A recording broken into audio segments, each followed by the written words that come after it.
ఈ గుణసుందరి సినిమాలోని అరమతి, కాలమతి, దైవాధీనం ముగ్గురు అల్లుళ్ళు. ఈ ముగ్గురు అల్లుళ్ళ పేర్లతో పాటు వాళ్ళ భాషను కూడా చాలా హాస్యంగా అందంగా రాశారు పింగళి గారు.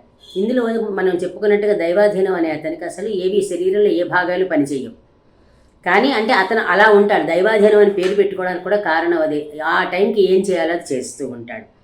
ఈ అన్నలు ఏం చేస్తారు ఒకసారి అంటే అరమతి, కాలమతి అంటారు, ఒరే మనం దైవాధీనం దగ్గరికి వెళ్ళి గోష్ఠి చేసుకుందాం అంటారు. మామూలుగా మనం సభలు జరిగేటప్పుడు లేకపోతే కవి సమ్మేళనం, కవితా గోష్ఠి, సభాగోష్ఠి ఇట్లా అంటూ ఉంటాం. కానీ మనం వెళ్ళి గోష్ఠి చేసుకుందాం అనేది చాలా సరదాగా పెట్టారు. అంటే వాడితో వెళ్ళి మనం డిస్కస్ చేద్దామని చెప్పడం.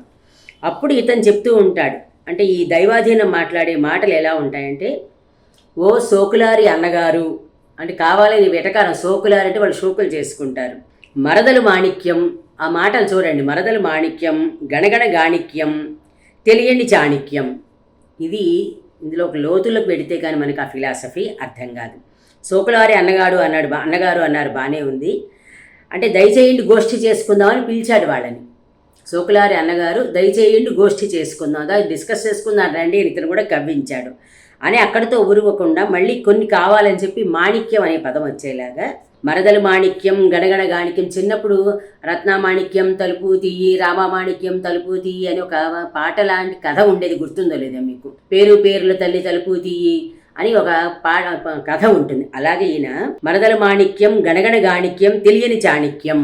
అంటే మీకు చాణిక్యం తెలియదురా, నాకు ఆ నీతి ఏదో తెలుసు అని చెప్తున్నాడు ఈయన. మరదళ్ళు మాణిక్యాలే, గణగణ గాణిక్యం అంటే గణగణ లెక్క పెడదాం అంటున్నాడు ఈయన. ఇది ఆయన ఊహ. ఇది మనము ఏంటంటే ఈ వాక్యాలకి ఎవరికి కావాల్సి వచ్చినట్టు వాళ్ళు ఊహించుకోవచ్చు.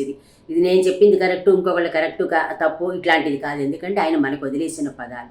అందుకని గోష్ఠి చేసుకోవడం, మరదల మాణిక్యం, గణగణ గాణిక్యం, మూడోది చాణిక్యం అని చెప్పాడు. ఒక్కసారి తెలియని చాణిక్యం. అది ఒక్కసారి ఈ పదాలని మనం మననం చేసుకుంటూ ఉంటే భాషతోటి మనం కూడా తమాషాలు చేయొచ్చు, భాషతోటి మనం కూడా చెడు కూడా ఆడుకోవచ్చు అనిపిస్తుంది.